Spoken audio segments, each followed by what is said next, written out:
Hello students, आज हम बात करेंगे सफ़ेद लट या वाइट ग्रब के बारे में। सफ़ेद लट या वाइट ग्रब के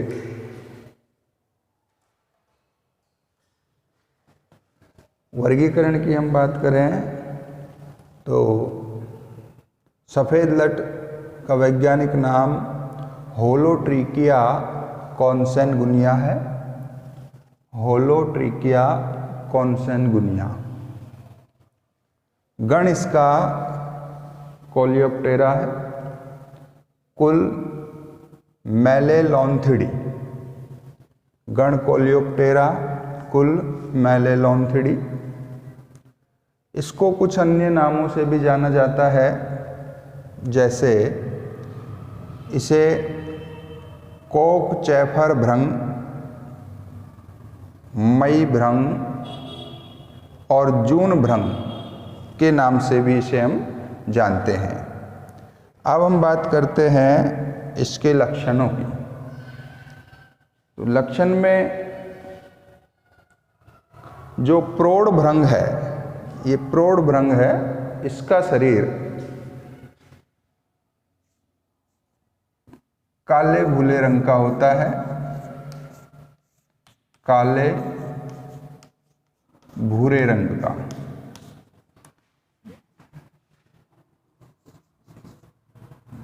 प्रौढ़ भ्रंग कैसे रंग का है? काले भूरे रंग का। और इसकी लंबाई होती है 18 मिलीमीटर, चौड़ाई 7 मिलीमीटर। लंबाई 18 मिलीमीटर, चौड़ाई 7 मिलीमीटर। रंग काला भूरा, लंबाई 18 मिलीमीटर, चौड़ाई 7 मिलीमीटर। शरीर क्योंकि इंसेक्टा वर्ग का है, तो शरीर को हम इसके को 3 भागों में ही बांटेंगे। 3 भाग कौन कौन से होते हैं? सिर भाग, वक्ष और उदर। सिर, वक्ष और उदर। ये हमें पंख दिखाई दे रहे हैं, तो पंख के नीचे उदर वाला भाग है। 3 भाग इसके शरीर में होते हैं। पंख इसमें 2 जोड़ी हैं।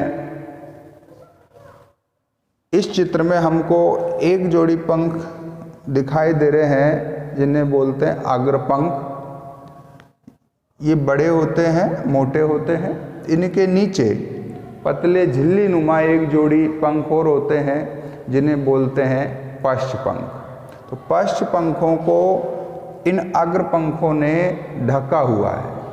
अग्रपंख हैं, इसके नीचे पश्च पंख हैं, जिनको इन्होंने ढका हुआ है। अब बात करें हम लट की, तो इसकी लट सफ़ेद रंग की होती है और लट का जो सिर है भूरे रंग का होता है। जबड़े मजबूत होता है। ये इसका सिर भाग है, ये भूरे रंग का है। बाकी पूरा शरीर सफ़ेद रंग का है। जबड़े मजबूत हैं इसके, और ये अपने अंग्रेजी के सी आकार की संरचना वाली होती है। यानी कि इसका शरीर अंग्रेजी के सी की भांति मुड़ा होता है। और इसकी lंबाई होती है 10 से 12 मिलीमीटर और चौड़ाई होती है 2 से 3 मिलीमीटर। इसकी लंबाई 10 से 12 मिलीमीटर, चौड़ाई 2 से 3 मिलीमीटर होती है।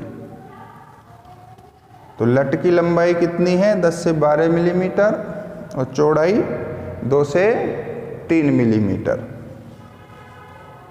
ये बात हुई इसके शारीरिक लक्षणों की। इसके बाद में हम बात करते हैं कि इसके पोषक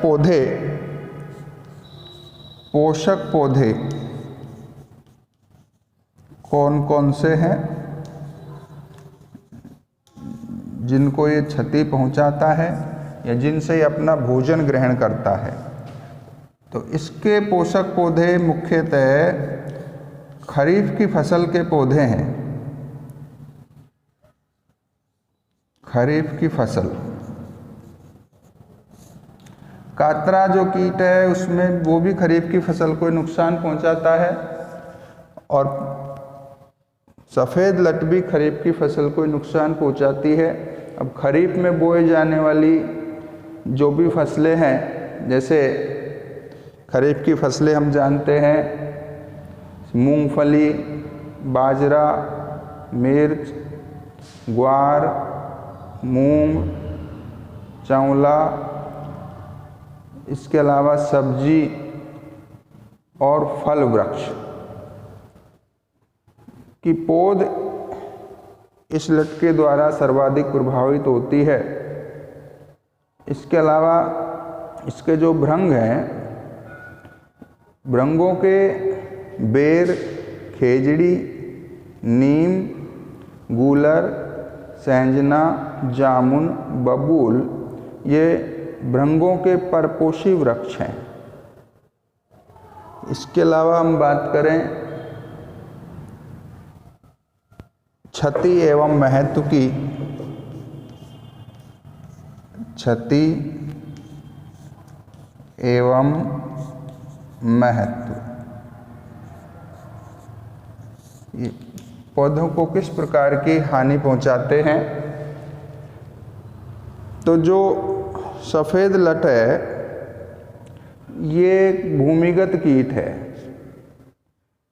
भूमिगत कीट है ये, और इसकी लटें विभिन्न फसलों, सब्जियों और पौधशाला के पौधों की जड़ों को खाती हैं। किसको खाती है? जड़ों को खाती है। शिशु गिनार जो है इसकी, वो सर्वप्रथम सड़े गले पदार्थ खाती है और उसके बाद ये जड़ें खाना आरंभ कर देती हैं। इस तरह जड़ों को क्षति पहुंचाने से पौधे पीले पड़कर धीरे धीरे सूखने लगते हैं और उनकी जड़ें कमज़ोर हो जाती हैं, और ऐसे पौधों को हाथ से खींचने पर ही आसानी से उखड़ जाते हैं। अब झकड़ा जड़ वाली फसलों की अपेक्षा मूसला मूल वाली फसलें इसके द्वारा ज़्यादा प्रभावित होती हैं। यही कारण है कि मूंगफली व मिर्च में बाजरा व ज्वार की अपेक्षा ज़्यादा नुकसान होता है। सफ़ेद लट विभिन्न फसलों को 20 से 100% तक हानि पहुंचाती है। कितने प्रतिशत तक हानि पहुंचाती है? 20 से 100% तक हानि पहुंचाती है। फसलों को सर्वाधिक क्षति लट की तृतीय अवस्था द्वारा अगस्त माह में पहुंचाई जाती है। कि फसलों को सर्वाधिक क्षति लट की कौन सी अवस्था द्वारा पहुंचाया जाता है? तृतीय अवस्था द्वारा। कौन से महीने में? अगस्त माह में सबसे ज़्यादा क्षति पहुंचाई जाती है। इसका जो भृंग है ये बहुभक्षी होता है और फल वृक्षों में बेर इसके भृंगों का सर्वप्रिय पोषी पौधा है। तो सफ़ेद लट के भृंगों का फल वृक्षों में सर्वप्रिय पौधा कौन सा है? बेर का पौधा इसका सर्वप्रिय पौधा है। इसके बाद में हम बात करते हैं इसके जीवन चक्र की। तो जीवन चक्र में मानसून या उससे पहले की पूर्व मध्य मई या इसके आसपास की प्रथम भारी वर्षा 20 से 25 मिलीमीटर बारिश के बाद इस कीट के प्रौढ़ भृंग रात्रि में लगभग 7:30 बजे भूमि से बाहर आकर पोषी पौधों पर एकत्रित होते हैं। तो ये कितने बजे भूमि से बाहर आते हैं? रात्रि में लगभग 7:30 बजे भूमि से बाहर आकर पोषी पौधों पर इकट्ठे होते हैं। मध्य मई से पहले किसी भी बारिश में ये भूमि से बाहर नहीं आते हैं, क्योंकि उस समय ये लैंगिक दृष्टि से परिपक्व नहीं होते हैं। यदि मध्य मई से पहले कोई बारिश होती है तो ये बाहर नहीं आएंगे। क्यों नहीं आएंगे? क्योंकि उस समय ये लैंगिक दृष्टि से परिपूर्ण नहीं होते हैं।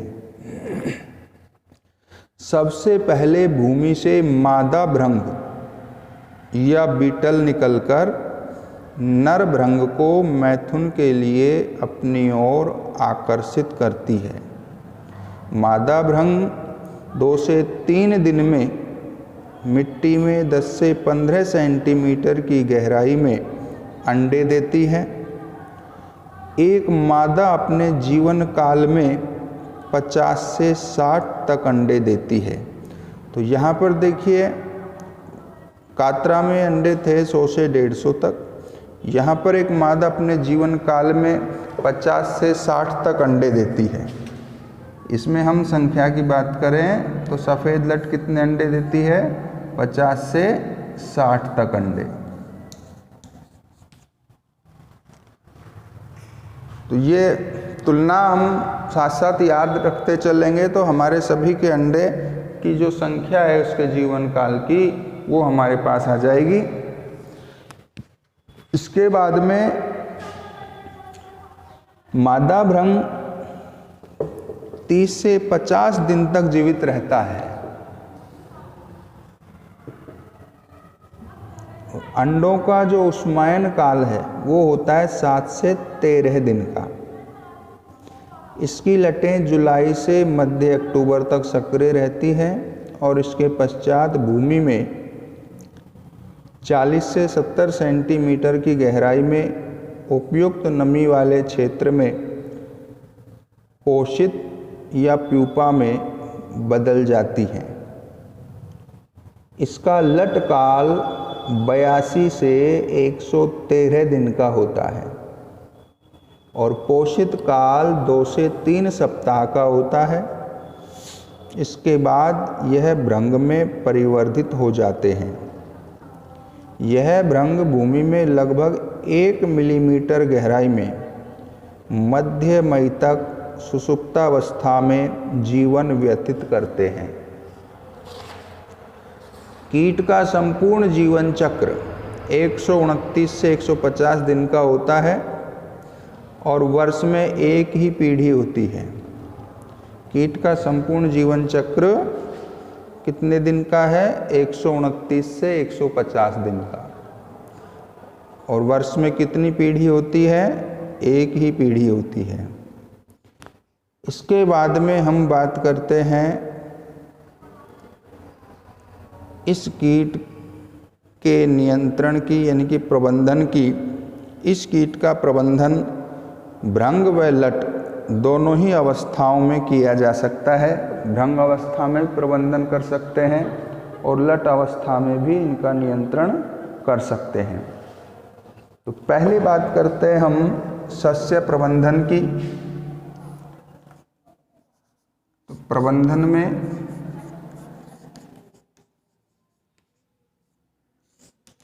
पहला है सस्य प्रबंधन।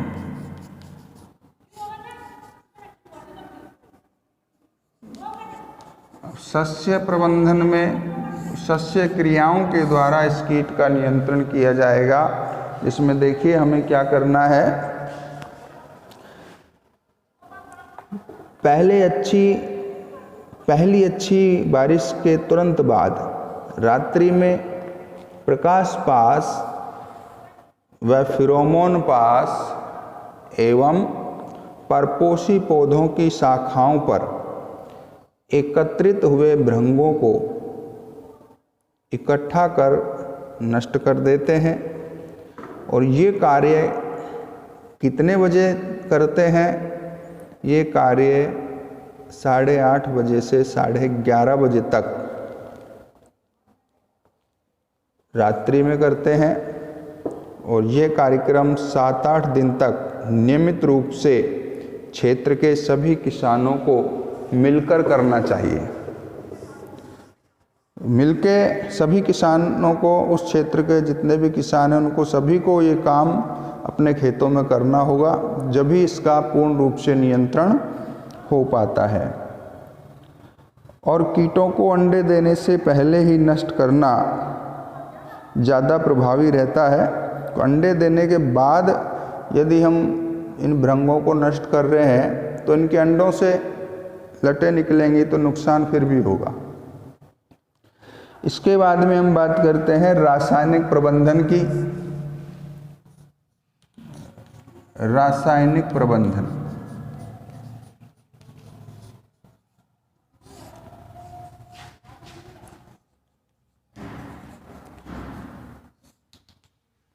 रासायनिक प्रबंधन में सफ़ेद लटका प्रबंधन रासायनिक पदार्थों के द्वारा किया जाएगा, जिसमें हमें कुछ रसायन याद रखने हैं, जैसे क्लोरपाइरीफॉस,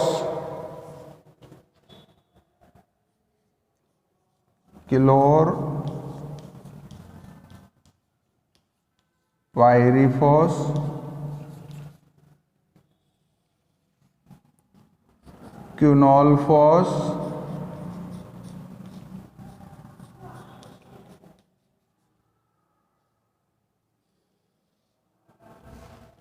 क्लोरपाइरीफॉस, क्विनोलफॉस। इसके अलावा कार्बेरिल काम में आएगा। कार्बेरिल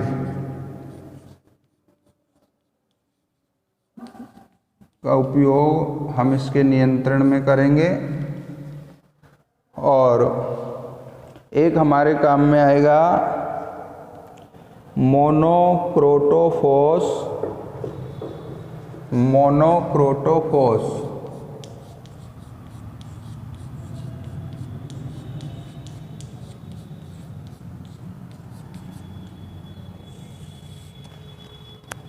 कार्बेरिल के स्थान पर मोनोक्रोटोफॉस ले सकते हैं। इसके अलावा कार्बोफ्यूरॉन,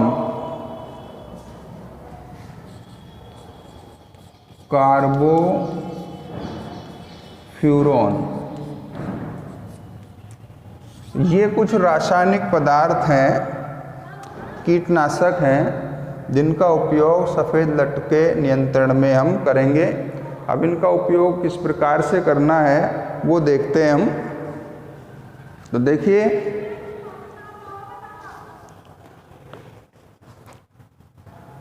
मूंगफली की बुआई करते समय 80 किलोग्राम बीज को 2 लीटर क्लोरपाइरीफॉस 20 ईसी का मतलब है इलेक्ट्रोकंडक्टिविटी, विद्युत चालकता, या क्विनोलफॉस 25 ईसी कीटनाशी से उपचारित करके बुआई करनी चाहिए। तो यह है मूंगफली की बुआई करते समय, इनके बीजों को उपचारित करना है हमको। इसके बाद वर्षा ऋतु की पहली भारी बारिश के बाद उसी दिन खेतों में उपस्थित बेर, खेजड़ी, सेंजना जो वृक्ष हैं उन पर 4 ग्राम कार्बेरिल या 1.25 ml मोनोक्रोटोफॉस प्रति लीटर पानी की दर से बनाकर घोल बनाकर छिड़काव करना चाहिए, जिससे कीटनाशकों से उपचारित वृक्षों की पत्तियों को खाकर भृंग मर जाएंगे। तो यह है भृंगों को मारने का तरीका। फिर है फसलों में लटों के प्रकोप की रोकथाम के लिए फोरेट 10% कण या क्विनोलफॉस 5% कण या कार्बोफ्यूरॉन 3% कण 20 से 25 किलोग्राम प्रति हेक्टेयर की दर से बुआई से पूर्व कतारों में भुरकाव करना चाहिए। यह है लट नियंत्रण के लिए। फिर है खड़ी फसल में सफ़ेद लट के नियंत्रण के लिए 4 लीटर क्लोरपाइरीफॉस 20 EC प्रति हेक्टेयर की दर से सिंचाई के पानी के साथ देना चाहिए। तो ये रासायनिक प्रबंधन है। इसमें हमको ये दवाइयाँ याद रखनी हैं, कीटनाशक हैं, और इनका उपयोग भी सावधानी पूर्वक करते हैं, क्योंकि ये मनुष्य के लिए हानिकारक हैं। बहुत ज़्यादा क्षति मानव जीवन को इनके द्वारा हो सकती है। तो वो हम दवाइयों के छिड़काव के तरीके हैं, छिड़काव करते समय सावधानियाँ, उनकी बात दूसरे लेसन में करेंगे। फिलहाल हमें तो ये दवाइयों के नाम याद होने चाहिए। विकात्रा में 2 दवाइयाँ थी, यहाँ पर 4-5 दवाई हमारे पास आ गई हैं, 4-5 कीटनाशी हैं। तो ये आपने देखा सफ़ेद लट के बारे में हमने जाना, सफ़ेद लट का अध्ययन हमने किया, इसमें इसके वर्गीकरण के बारे में जाना, इसके कुछ अन्य नाम हैं उनको हमने देखा, लक्षण इसके देखे, पोषक पौधे कौन कौन से हैं ये हमें पता चला, क्षति और महत्व हमने इसका पढ़ा।